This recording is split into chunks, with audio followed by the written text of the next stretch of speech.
Olá, meus queridos e queridas. Estamos aqui hoje mais uma vez numa live e o tema hoje é muito especial e também importante. Vamos falar hoje sobre a Lei Geral de Proteção de Dados.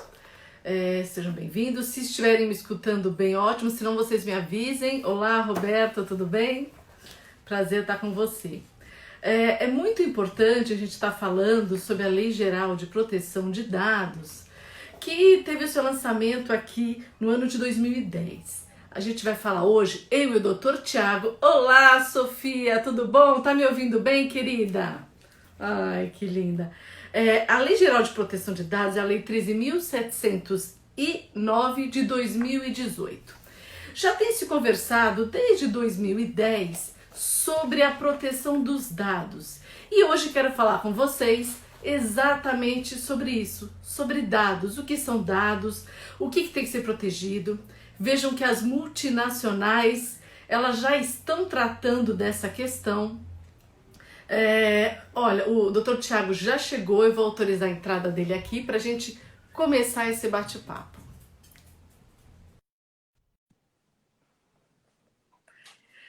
O Dr. Tiago já está entrando. Vamos lá. Olá, Cris, tudo bom, queridos? Olá, Oi, Fernanda, tudo bem? tudo bom? Que prazer estar com você aqui. O prazer é todo meu. Antes de você entrar, eu estava avisando a todos e até colocando, situando, porque todos imaginam que direito digital, que lei geral de proteção de dados é algo muito distante da nossa realidade. E as pessoas não se apercebem do quanto isso faz parte do nosso dia a dia. Porque dados todos temos, não é? Só que nós não protegemos mais esses dados. E a gente tem essa noção exata quando a gente recebe aquelas inúmeras chamadas de telefone de todos os vendedores possíveis o dia inteiro, não é? Quem deu o nosso telefone? Não é verdade? Ou pior, isso ainda é a parte que eu consto assim, que não é a parte mais prejudicial. A parte prejudicial é quando a gente vê contas sendo abertas no nosso nome, cartões de crédito sendo emitidos no nosso nome, e todos esses dados estão aí, sendo colocados por quem no mercado. Então, pensando já que em agosto que entra a lei, é isso, né, Tiago? É, é isso mesmo, é isso. Em agosto entra a lei e eu chamei o Tiago, então, hoje para falar sobre a Lei Geral de Proteção de Dados. O Tiago, ele é DPM, não é isso, Tiago? Você vai explicar para a Isso. gente direitinho o que é DPM, é advogado, uma multinacional alemã, que eu não vou falar o nome, que é complicado. Tiago, por favor, se apresente aqui para nós.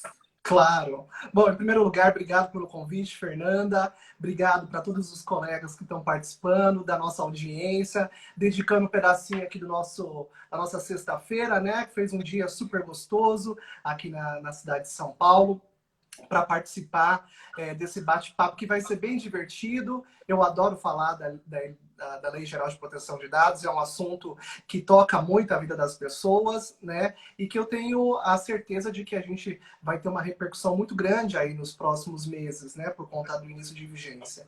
Deixa eu me apresentar, né? Para quem não me conhece, eu sou o Thiago, eu sou advogado. Eu trabalho na empresa T-Systems do Brasil, que faz parte do grupo Deutsche Telekom. É uma empresa alemã. Nessa empresa, além de ocupar o cargo de advogado, eu também sou Data Privacy Manager, que seria a pessoa, né, responsável pela privacidade de dados pessoais, né? Desde 2013, né, que eu ocupo essa posição, e isso me trouxe aí o privilégio de participar de alguns congressos, de alguns encontros. Falando nisso, eu vou só rapidinho, para a gente não fugir do tema, mas que tem a ver. Deixa eu contar para vocês como eu conheci o Dr. Tiago. Já no início do ano passado, eu já estava, né, preocupada com essa questão dessa Lei Geral de Proteção de Dados, em que todas as empresas, qualquer pessoa que tem um banco de dados em seu poder físico ou digital, tem que se preocupar, ou seja, nós, advogados, dentistas, médicos, empresários, dono de comércio, todo mundo que tem que se preocupar. Eu me inscrevi num congresso que teve, um congresso muito, vamos dizer o seguinte, privado, porque me lembro que ele era muito caro, mas eu falei, não, deve ser muito bom isso aqui, migalhas. E eu, olha só que loucura, gente. Para chegar no congresso, eu cheguei um pouco atrasada, porque eu acabei, era o meu rodízio em São Paulo, aquela confusão, e só tinha lugar à frente e atrás. E eu sou daquela que eu tenho que sentar na frente, porque eu sentar atrás eu não presto atenção em nada.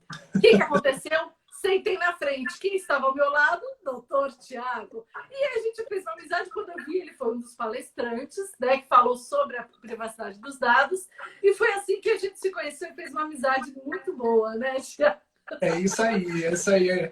Foi uma surpresa muito gostosa de conhecer e acho que isso rendeu bons frutos, né? Não é a primeira vez que eu recebo convites, né, para participar de encontros com você. São sempre muito divertidos e eu prometo aqui para a nossa audiência que eles não vão se arrepender de ficar com a gente aqui nesse bate-papo super bacana.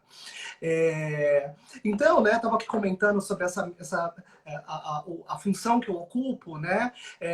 Então, desde 2013 que eu já iniciei, né, esse debate, né, da privacidade de dados, da proteção de dados no mundo corporativo. E aí, naquela época, a gente não tinha uma lei específica, evidentemente, né, falando da proteção de dados. Isso começou a ganhar corpo ao longo dos anos e ninguém imaginou que no meio, né, de um caos político a gente teria ali a legislação aprovada, que foi bem no finalzinho de 2018.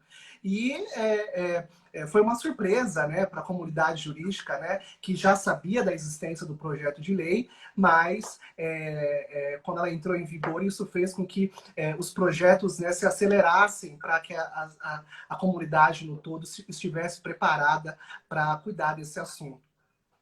É verdade. Tiago, vamos contextualizar aqui. Quando a gente fala da Lei Geral de Proteção de Dados, ela vai estar protegendo os dados. Então, sem pegar exatamente o artigo de lei que fala exatamente o que é dado, vamos dar uma geralzinha aqui. O que seriam os dados que essa lei vem a proteger? Perfeito. A sua pergunta é muito inteligente, Fernanda, especialmente porque há um frisson, né? Há uma preocupação muito grande, principalmente da comunidade jurídica com relação ao âmbito da legislação. Né? E é importante a gente trazer esse destaque. A Lei Geral de Proteção de Dados, ela está tratando especificamente dos dados pessoais. Né? E o que são dados pessoais? Os dados pessoais é tudo aquilo que me conecta ao indivíduo. Então, o meu RG, o meu CPF, né, o meu endereço do Instagram, enfim. Essas informações que conectam a pessoa física, né, ela é considerada como um dado pessoal. E por ser um dado pessoal, ela merece, né, proteção, ela merece regulação do ponto de vista jurídico. Então, foi esse o espírito que o legislador brasileiro tentou abraçar no momento, né, de traçar aí as diretrizes para a LGPD.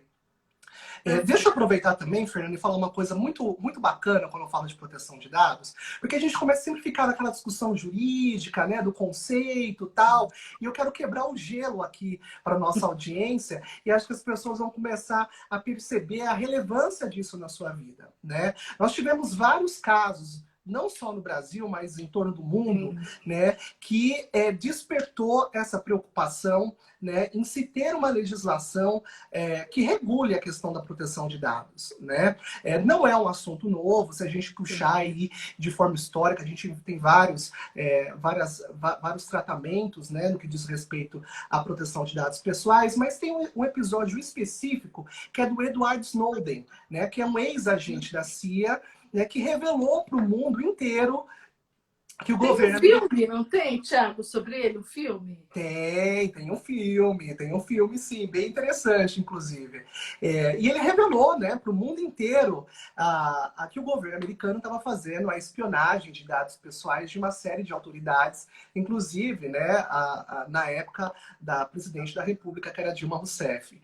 E o mundo inteiro ali ficou estarrecido com aquela informação, e aí eu acho que isso despertou na comunidade acadêmica, né, e na comunidade jurídica também, uma preocupação do quão vulnerável, né, estão os nossos dados.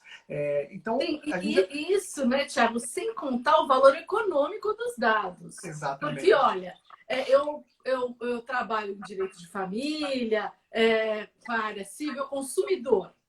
Os dados, ele tem um valor econômico enorme para as multinacionais, para elas fazerem pesquisa de mercado, até mesmo para o seguro de vida, né? Se os seus dados do seu exame laboratorial chegasse até as mãos de um plano de saúde ou de uma empresa seguradora de vida, será que o valor do seu plano de saúde, do seu seguro, seria o mesmo? Isso aí, informação é poder, né, Thiago? É uma coisa Exatamente. muito complicada. Ó, deixa eu fazer um parênteses aqui. Eu quero cumprimentar quem entrou aqui com a gente, que foi a doutora Sandra, a doutora Cristina, Série, Suzana, Guilherme, Cíntia, o Celso, Douglas, a Fátima, Graziele, a Nilce, Dani. Quero saber que todos nos escutam bem. É verdade. Se todos estão falando aqui da região de São Paulo, ABC, ou se falam de outros estados, né? Que na última vez que eu estive conversando com vocês, a gente tinha pessoal da Bahia, pessoal do Piauí, de Pernambuco, de tudo quanto é lugar. Então, vocês nos digam a região, até porque a gente pode trazer uns exemplos também relacionados a cada região. Quem sabe, não? Ah, sem sombra de dúvida. Eu estou mega curiosa aqui para ver o que a nossa audiência tem para nos trazer hoje com relação à proteção de dados, né? Sim, mandem perguntas, mandem exemplos aqui para a gente. Vamos apimentar a conversa, né, Fernanda? Vamos deixar esse pessoal mais assim, interessado. Olha só. Aqui no Brasil nós tivemos alguns casos bem curiosos, né, que deu início, inclusive, a essa discussão, né, da proteção de dados. Todo mundo aqui se recorda do caso da atriz Carolina Dickmann, né, que teve algumas fotos, né, íntimas vazadas, né, na época, e na época era ainda... nós não tínhamos, né, esse assunto sendo tratado de uma forma tão específica pela legislação brasileira, e deu, inclusive, inclusive, origem a uma lei, né, a Lei Carolina Dickmann. Outro exemplo bastante curioso também, e esse me chama bastante atenção, inclusive, eu gosto bastante de falar sobre isso, porque ele mostra não só apenas a relevância do assunto, mas a consequência, né? Em 2015, foi veiculado na imprensa uma pessoa, né, uma mulher trans, que procurou o alistamento militar para iniciar o processo, né? Todo mundo sabe que as pessoas do sexo masculino, ao atingir a maioridade civil, que é 18 anos, precisa fazer o alistamento militar. E ela foi fazer o alistamento militar de forma muito constrangedora, né? Enfim. E naquele momento, ela preencheu a ficha com os dados, o nome social dela, e ela já percebeu um comportamento muito esquisito, né, da junta militar que a recebeu. E aí ela chegou em casa, ela começou a receber telefonemas ameaçando ela, se ela realmente tivesse interesse em se alistar, ou se ela continuasse aquele processo de alistamento, ela sofreria teria problemas, né, ali dentro da junta. Então, isso mostra, né, a vulnerabilidade dos dados e a consequência, né? Se o dado é vazado, a gente pode trazer uma série de consequências para a vida do cidadão. Aqui no Brasil também a gente teve alguns casos interessantes, como o caso do cantor, Cristiano Araújo, né, que faleceu, infelizmente, num acidente de trânsito, e teve vídeos e fotos da sua autópsia vazada. Né? Eu lembro desse caso. Ganhou foi muita repercussão, né? A imprensa criticou, a imprensa marrom, que a gente chama, né? Totalmente desnecessária.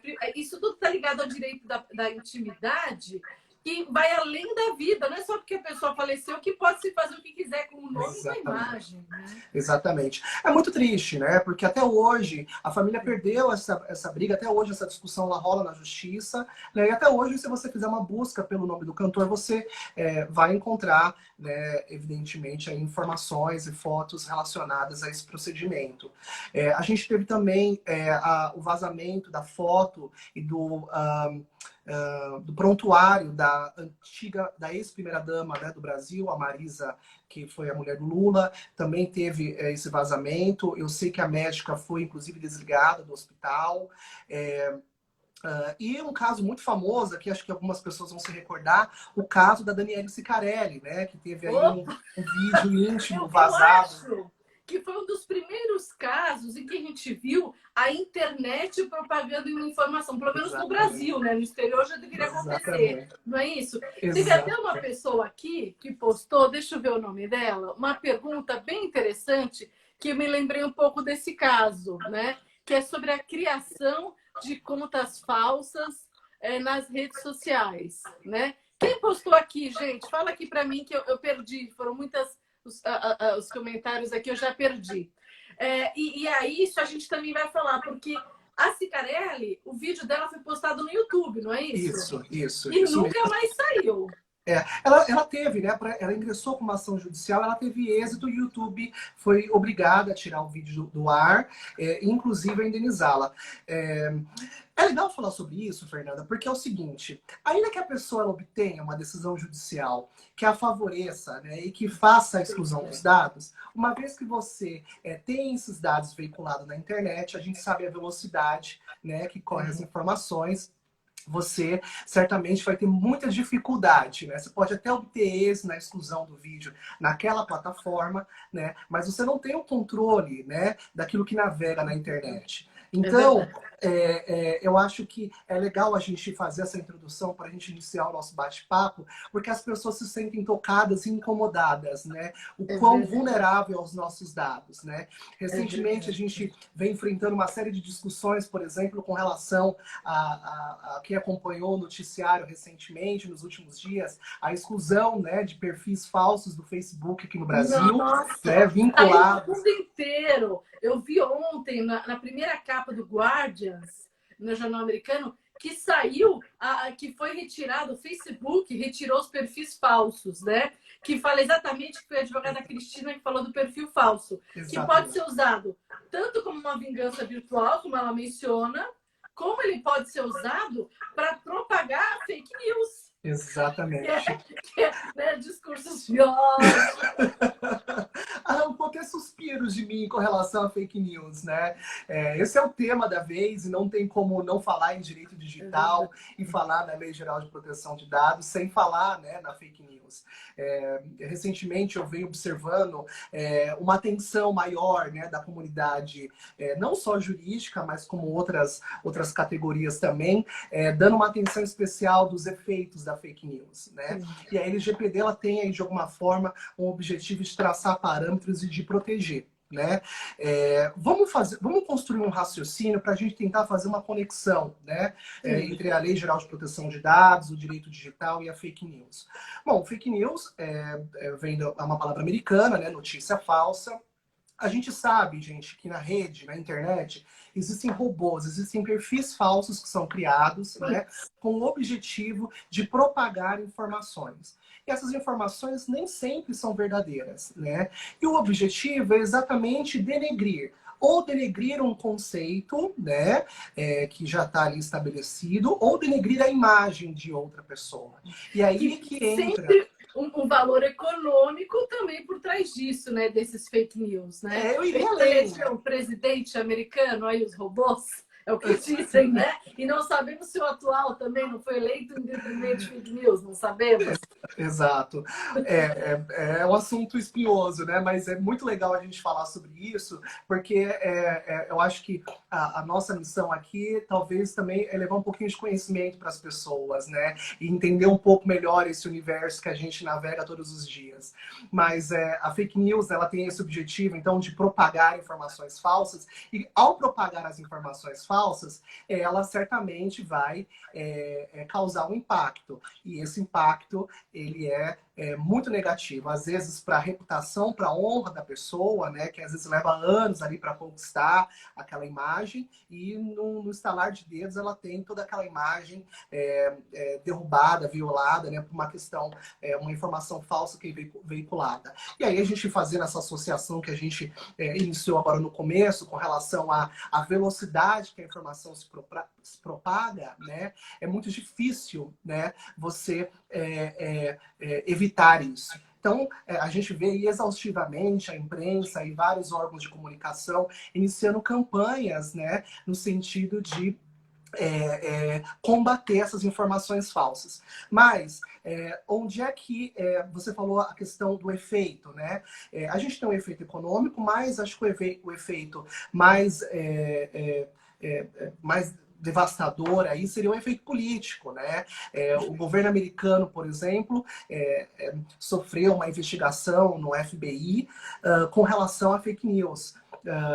A gente sabe que o governo americano, o atual presidente, né, ele teve ali nessa investigação a imagem dele, né, a pessoa dele envolvida em alguns escândalos e que o elegeu, né, que utilizou as informações que foram coletadas, né, foram utilizadas inclusive para o eleger.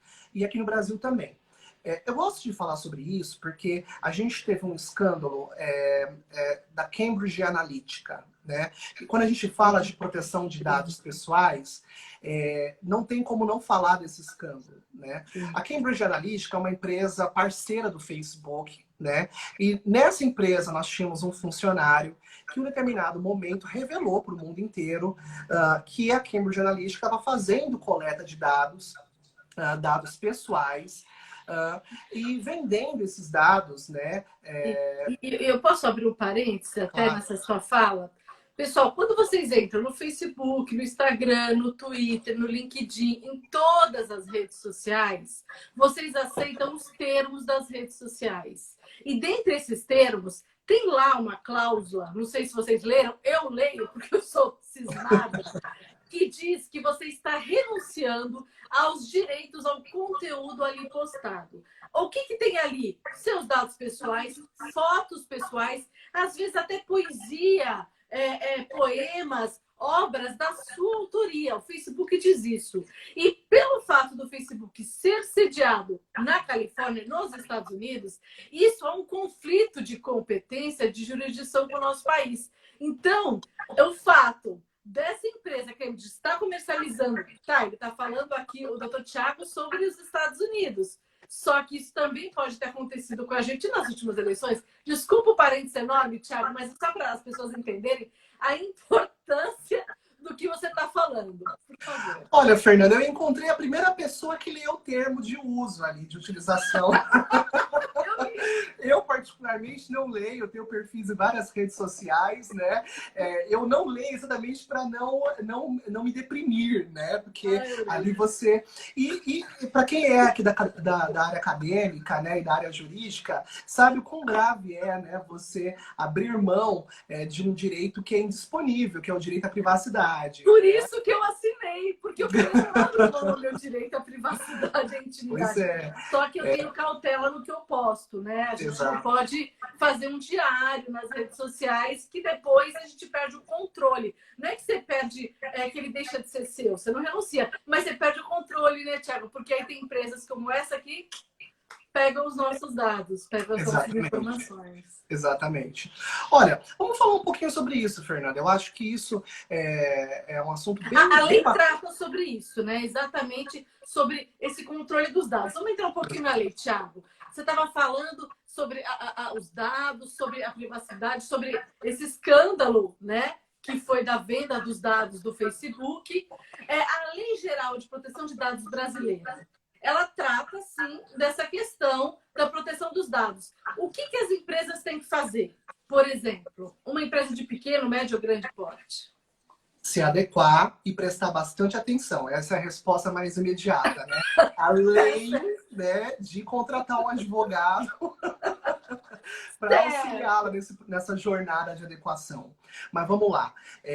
Olha, isso gera bastante discussão, né? As pessoas têm uma falsa impressão de que isso vai atingir uma determinada camada, né, do setor corporativo. Isso não é uma verdade. Qualquer pessoa que trate, que manipule, logo nos primeiros artigos, traz ali uma série de verbos, né, com relação ao tratamento dos dados pessoais, e você se inserir em qualquer uma daquelas atividades, você está sujeito à lei, né? Então, independentemente de qual é o porte da sua empresa, né, de qual é o porte da sua atividade. Olha, eu tenho um consultório médico. consultórios médicos estão diretamente relacionados à Lei Geral de Proteção de Dados, né? O arquivo de prontuários, e inclusive merece ainda mais atenção, porque os dados que são coletados são os dados sensíveis, né? Dados relacionados à saúde.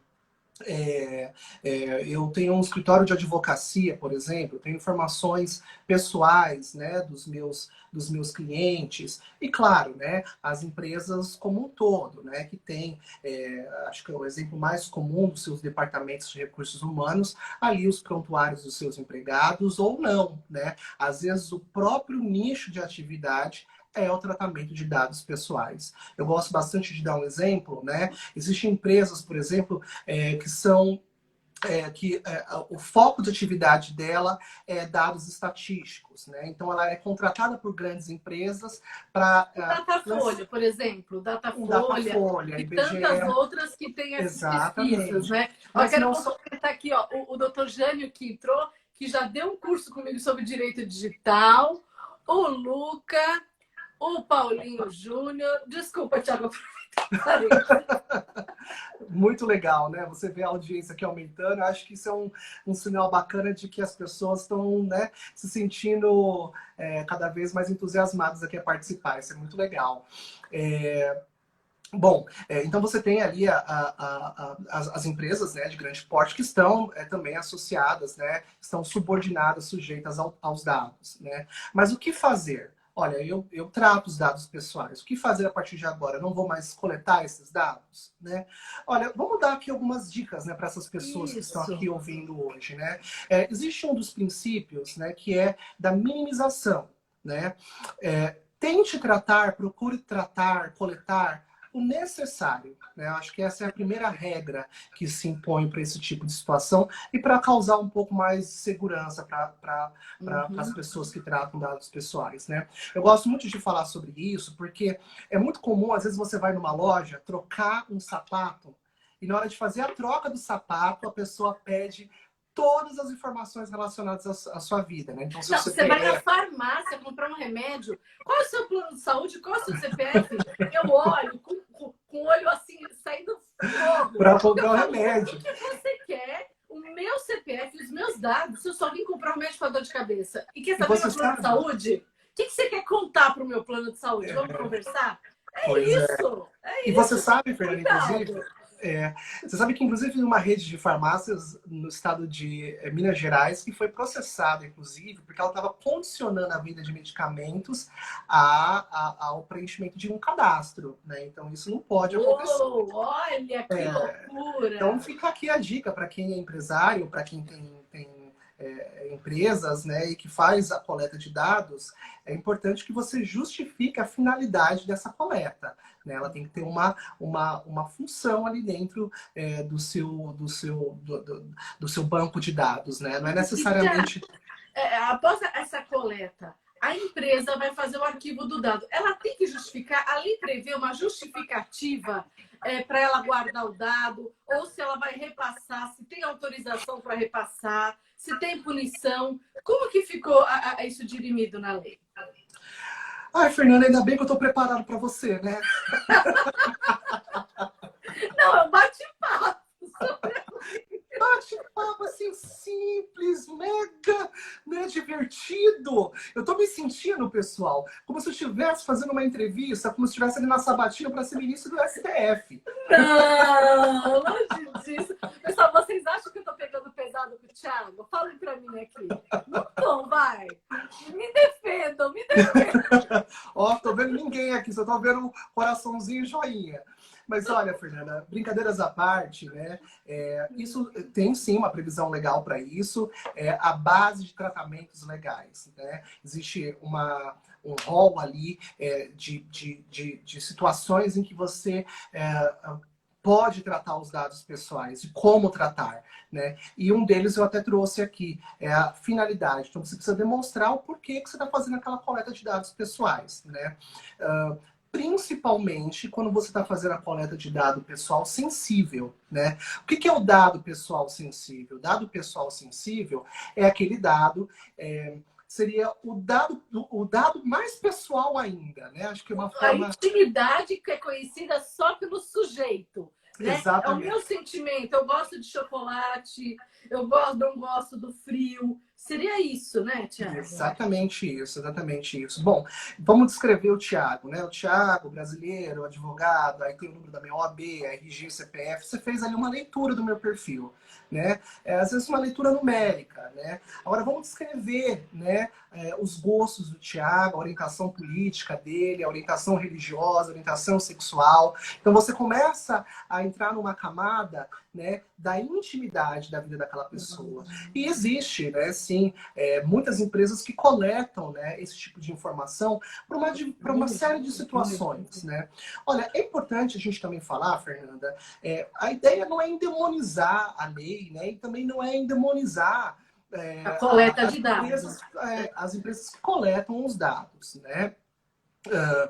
Coletar o dado, contanto que você faça, que você garanta o consentimento do titular, né, e você obedeça, né, os requisitos da legislação, é perfeitamente normal, né?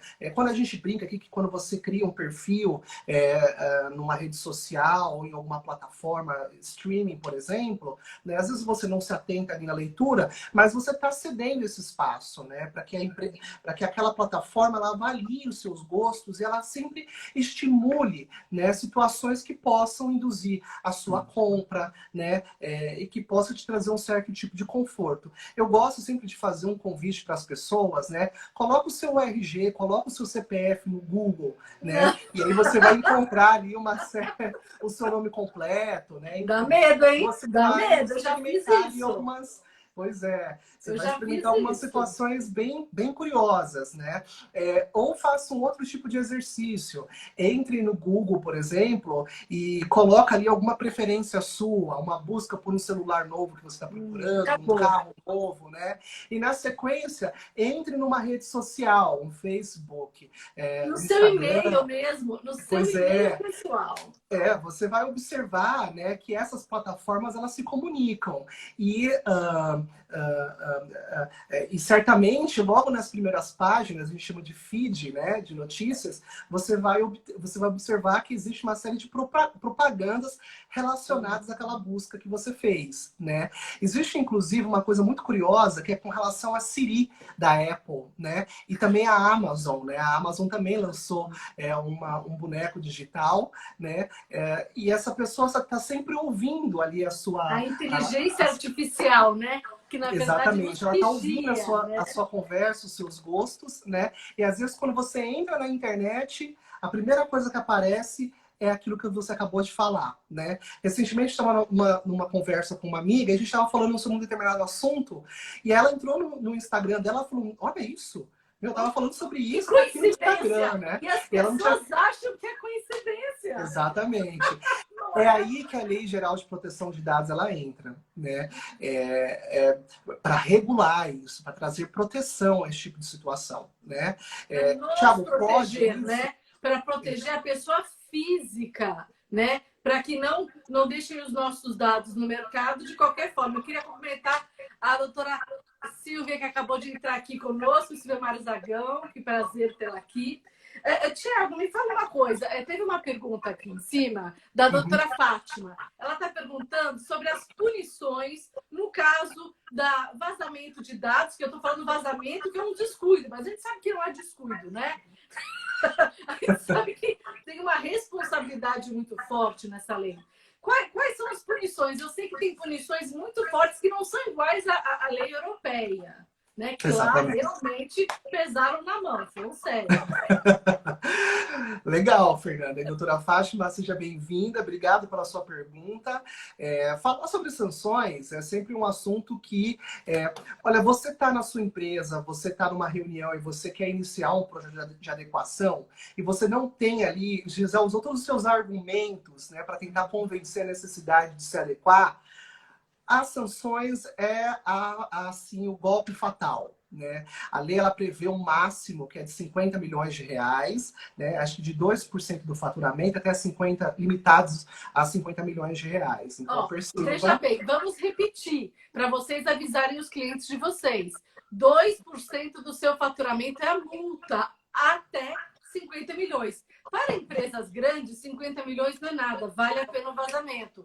para empresas pequenas, 2% quebra a empresa. Porque ela está tão restrita ali que ela quebra. Não é isso?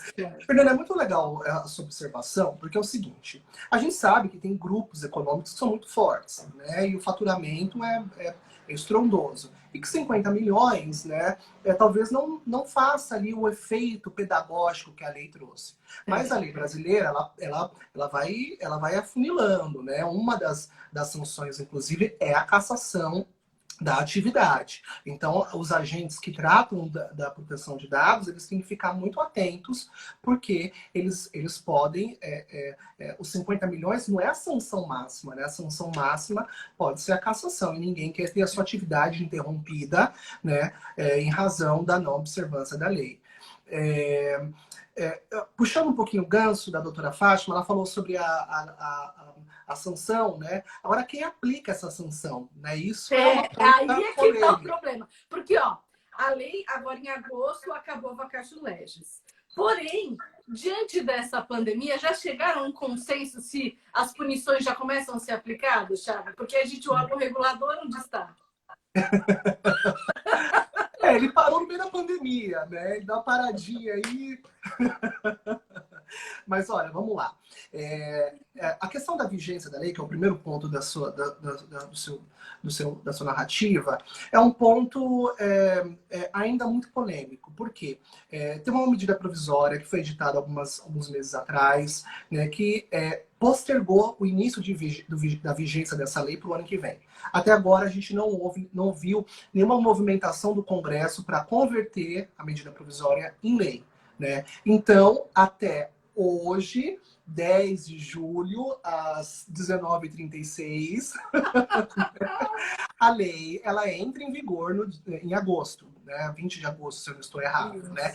Com o início das sanções para agosto do ano que vem. Né? Então é o que a gente tem até agora. Mas, né, nós que somos advogados sofremos aí nos últimos meses com a pandemia com uma enxurrada de medidas provisórias. Gente, sempre sai, que muda tudo. Tá valendo. Muda tudo e aí causa esse desespero, né? Então, o que a gente sabe é que ela entra em vigor agora. Agora, com relação à autoridade nacional, que seria o órgão, né, competente para poder fiscalizar e aplicar as sanções, a gente, logo quando a lei foi promulgada, foi sancionada, o governo, a gente teve uma mudança de governo, né? Uma mudança do governo Temer para o governo Bolsonaro, e o governo Bolsonaro criou a autoridade, né? E essa autoridade ela, ficou vinculada à Secretaria da Presidência da República. E aí uma série de críticas, né, ocorreram por conta dessa movimentação feita pelo presidente. Porque a ideia era construir uma espécie de autarquia para que ela tivesse independência, né, e autonomia para poder controlar e fiscalizar, né, a atividade da proteção de dados aqui no território brasileiro.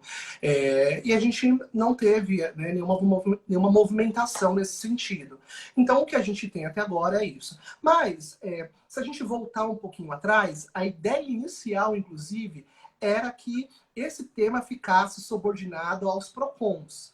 Então, imagine, eu prefiro uma secretaria ou uma célula do que o PROCON, porque o PROCON é um órgão consumerista, né? Não é um órgão que talvez... E eu ia até falar exatamente disso, porque a LGPD ela vai abranger até parte do ECA, não está envolvendo isso. Quer dizer, não dá para restringir numa matéria só do consumo, né? Tem direito civil, que é os direitos da personalidade, os direitos da criança, não é isso? Exatamente isso. Vamos falar um pouquinho sobre isso, né? A criança e a Lei Geral de Proteção de Dados. Excelente, né, tema. Tem muita gente filho aqui que faz. Quem tem filho aqui, os pais, né, da nossa audiência, estão sofrendo nessa pandemia, como é o meu caso, né, com os filhos em casa, né, às vezes esgota ali as atividades da escola. O meu filho, por exemplo, está em férias, né, e aí vai se socorrer aos equipamentos eletrônicos, videogame, celular, iPad, enfim. Mas você como pai, você não está ali, né? 100% controlando o que o seu filho está assistindo, o que ele está jogando, né? O que ele está clicando, né? Então, isso também expõe a uma vulnerabilidade importante, né? O que a lei ela traça, acho que é artigo 14 e artigo 18, é a as plataformas que coletam dados de crianças, ela tem que envidar todos os esforços para garantir a anuência, né, o consentimento do responsável. Aí, olha só, abre parênteses, vocês falam, nossa, mas crianças na internet... Gente, criança não tem tablet, criança não tem joguinhos no celular. E quando a gente diz criança, são os menores. Ou seja, tem sim, quando elas entram aqui para comprar um aplicativo de jogos, um aplicativo de um tablet, quando para ver um filme, entrar num canal, elas estão colocando dado. Ela pode até, em algumas redes sociais, o que eu tenho visto alguns pais fazerem, alterar a idade, porque as redes não aceitam crianças. Mas aplicativo de celular, tendo cartão de crédito ali inserido, não está preocupado. Passou o cartão, levou. E os dados ficam ali, né, Thiago? Ai, ai. Ai, ai. Olha, quando você faz a leitura, né, do texto da Lei Geral de Proteção de Dados, no que diz respeito à criança, você percebe uma preocupação, né, em proteger, né? Inclusive, ele fala que precisa observar o melhor interesse. E o melhor interesse, para quem aqui é advogado, e mais para quem não é, a gente toma esse cuidado de explicar também, é o melhor interesse da criança. É um princípio garantido pelo Estatuto da Criança e do Adolescente. E ele, né, ali nos artigos, ele fala que a plataforma precisa envidar todos os esforços para garantir o consentimento, a anuência do responsável. Eu confesso para você, Fernanda, que eu fiquei aqui tentando trazer um exemplo de como garantir, né? As empresas realmente, as plataformas, elas vão ter que ali ser muito criativas, né? Tirar foto do pai que está dando ok. Como que ela vai fazer? Pois é, eu sei da existência, né, de algumas ferramentas, por exemplo, alguns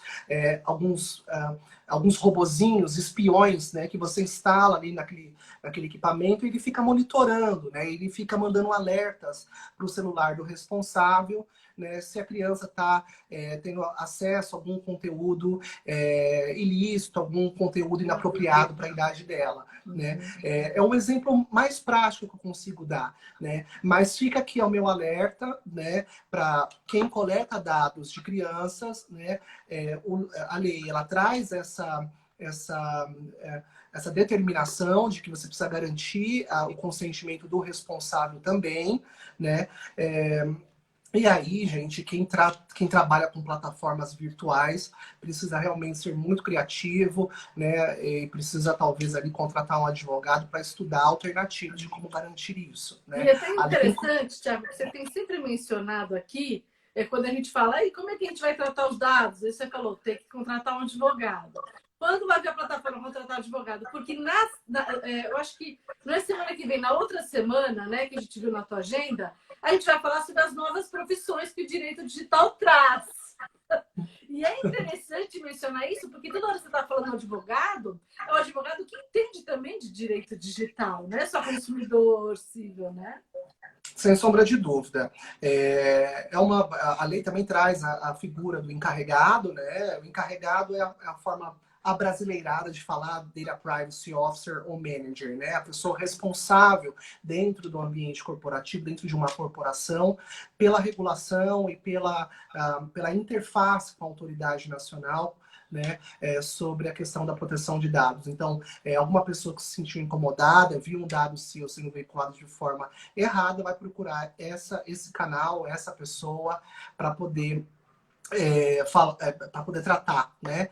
Uma coisa legal, né? Dando um pouquinho do spoiler na nossa conversa, na nossa próxima conversa, que a Lei Geral de Proteção de Dados, né? Ela fala que essa pessoa precisa ter conhecimento jurídico. Isso gerou muita polêmica, né? Porque o que é conhecimento jurídico? É você conhecer a lei, você ter formação jurídica, você ser advogado, enfim. E o que você... E, obviamente, a mesma lei, ela fala que o encarregado ele tem que ter a formação jurídica e ele tem que reportar toda vez que tiver um vazamento de dado. E aí te digo, talvez o que a lei traz, isso é uma leitura minha, você me corrija, Thiago, ele traz essa questão de ter conhecimento jurídico, porque a plataforma, quando ela traz os termos de uso, é um contrato que ela estabelece com aquele que vai usar a plataforma, certo? Inclusive, Exato. no contrato, ela pode alterar, né, aquelas cláusulas de adesão como ela quiser. Então, o advogado é aquele que vai interpretar também esse tipo de contrato. É isso, Thiago? Eu estou errada? Claro, né? Ele tem que ter essa habilidade, né, para interpretar as condições que estão sendo ali impostas, os próprios artigos de lei, mas eu tenho uma opinião formada com relação a isso, né? A gente tem que ser muito cauteloso, a gente também não pode ser, nós não podemos ser vaidosos, né, e bater no peito falando que essa é uma matéria específica para advogado. Sem sombra de dúvida, é um nicho, né? Quem tem a formação jurídica, ele tem um passo, né, à frente, mas eu acredito que esse é um projeto multidisciplinar. Né? As pessoas da área de TI, por exemplo, tem várias pessoas aqui, talvez, na nossa audiência, que têm essa formação, são sempre muito bem-vindas. Né? São pessoas que têm o conhecimento técnico, que sabem de forma técnica como isso acontece. Né? Então, vamos unir esforços. Né? Então, trabalho sempre próximo de profissionais da área de TI, profissionais da área jurídica, né? E aí eu acho que dá um bom casamento. E se você está pensando em adequar aí o seu escritório ou adequar a sua atividade à nova lei, está aqui uma sugestão de como iniciar essa discussão. Convidar pessoas desses dois setores são sempre muito bem-vindos, né? Uma atenção especial, Fernanda, com relação aos advogados, né? A mesma lei fala que o encarregado, ou seja, a pessoa que supostamente teria formação jurídica, ela tem que reportar para a autoridade nacional toda vez que houver um vazamento de dado. Vamos lá, eu sou advogado e sou encarregado. Ocorreu um vazamento de dado. O advogado ele tem o dever de sigilo, né? Ele não pode quebrar aquela informação. Como é que fica a situação? Eu reporto ou eu não reporto? Aí fica aquela situação, né? Se eu reportar... Eu obedeço ao rei ou eu perco o trabalho? Pois é, né? Eu corro o risco de receber uma sanção na comissão de ética da OAB por ter violado um dado pessoal e, por outro lado, eu corro o risco de ser sancionado, né, pela autoridade nacional porque eu não reportei. Né? Então, fica aqui um convite, né? Eu vi alguns advogados com algumas iniciativas de abrir consultas no órgão de classe, que é o AB, para tentar estudar isso, né? Qual seria a saída, né? Mas o que eu vim observando nas discussões aqui, de forma majoritária, o advogado não está investido ali naquele momento no papel de advogado, mas sim de encarregado, então ele teria que fazer o reporte. Olha, eu vou bater na madeira 3 vezes, entendeu? Porque eu acho que é uma situação bastante polêmica, né? A lei ela traz várias situações muito polêmicas em diversos trechos, né, aqui da lei. Vamos ver agora, Fernanda, eu vi aqui enquanto eu falava algumas perguntas, né? Eu acho que seria interessante a gente ver se algum colega se manifestou aqui. Olha, falaram o seguinte: se a empresa descumprir a lei, o que pode acontecer? É uma pergunta. Tem pergunta também relacionada a fake news, né? A contas falsas. Quem é responsável por isso? É a empresa que deixou criar conta falsa, o Instagram, o Facebook, ou é aquele que criou a conta falsa? E mais, né? Danos morais sobre isso. Aí a gente entra um pouquinho na esfera civil. Eu acho que a pergunta fala um pouco disso, né? Se essas contas falsas foram feitas para uma vingança, né, afetiva de alguém que não gostou do fim do relacionamento, quem vai responder por isso, por esse dano moral? Por exemplo, um vídeo que vai para o Facebook numa conta falsa, vai para o YouTube e espalha geral, que é o caso da Cicarelli, você se lembra? A gente já tem legislação que fala... É uma coisa curiosa, né? Porque não tem dano moral no mundo, né, que reverta a sua honra, né? O constrangimento de ter alguma informação pessoal e íntima vazada, né? Eu já passei ali como advogado, já recebi consultas de diversas situações, né? Uma vez eu recebi uma consulta de uma pessoa que perdeu o celular e essa pessoa tinha prática, né, de gravar, né? Atos libidinosos, né? Então, gravar ali situações em que ela estava na intimidade, né, com outra pessoa. E o celular dela foi roubado, ela não tinha senha, né? Enfim, então ela ficou Não numa tinha situação... senha? Ai, Não não, tinha senha, gente. olha isso. Gente, olha. Vamos falando de segurança um pouquinho digital, rapidinho. Senha em celular. Outra coisa, faz a dupla ali, a autenticação em todas as suas redes sociais para que não haja invasão das suas redes e você Exatamente. perca as contas. Se vocês estão no mundo digital, que todos estamos, e mais agora, muito fortemente com a pandemia, agora principalmente que a gente tem que se preocupar com isso. A gente está em outra área, outro nicho, que tem outros tipos de crimes acontecendo, né, Thiago?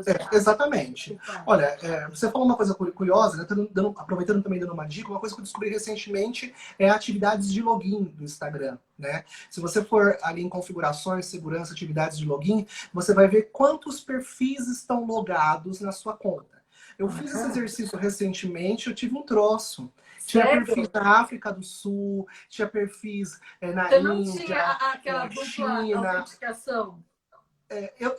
Eu tinha a dupla. Você fala dupla autenticação é aquela que você coloca no celular, né? Não, eu não Não, tinha ainda. é aquela que É. você tem o seu login e depois dentro do Instagram você faz uma dupla que manda um código Isso, só isso, para isso. você. Não, eu não tinha. Eu não tinha ainda. Foi aí que eu criei essa dupla autenticação. É isso. Mas eu fiquei ali muito preocupado. Falei, olha só, né?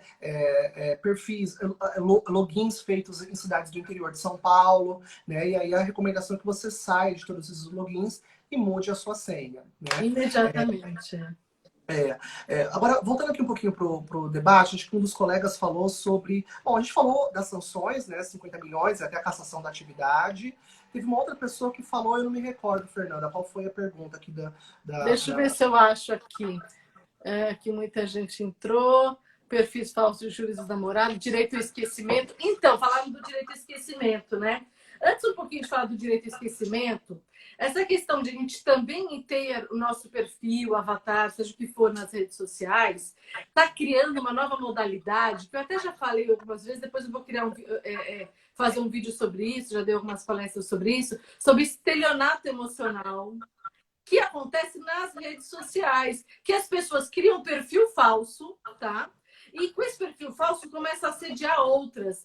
E ela primeiro investiga a vida do outro, o perfil, os dados, o que a pessoa gosta, e começa a assediar e cria uma relação virtual. E a partir disso, começa a pedir dinheiro em troca, né, daqueles dados, né? Então, os nudes, Thiago, os nudes, não falamos dos nudes. Tudo é dado, gente. Foto, nude, vídeo, são nossos dados. Tem uma discussão moral, né, por conta dos nudes, né, mas por conta ali do episódio que a gente teve com a Carolina Dickmann, essa situação ela ganhou uma tipificação penal, né? Então, para as pessoas que fazem chantagem, né, utilizando informações íntimas, elas estão sujeitas a isso, e isso se tornou crime, né? A Lei Geral de Proteção de Dados, ela evidentemente trata isso, que ela classifica essa informação como um dado pessoal, então está sujeita, né, ao dado pessoal. É legal a gente falar sobre nudes, porque a gente geralmente sempre trata isso de uma forma mais erótica, mais afetiva, né? Mas existe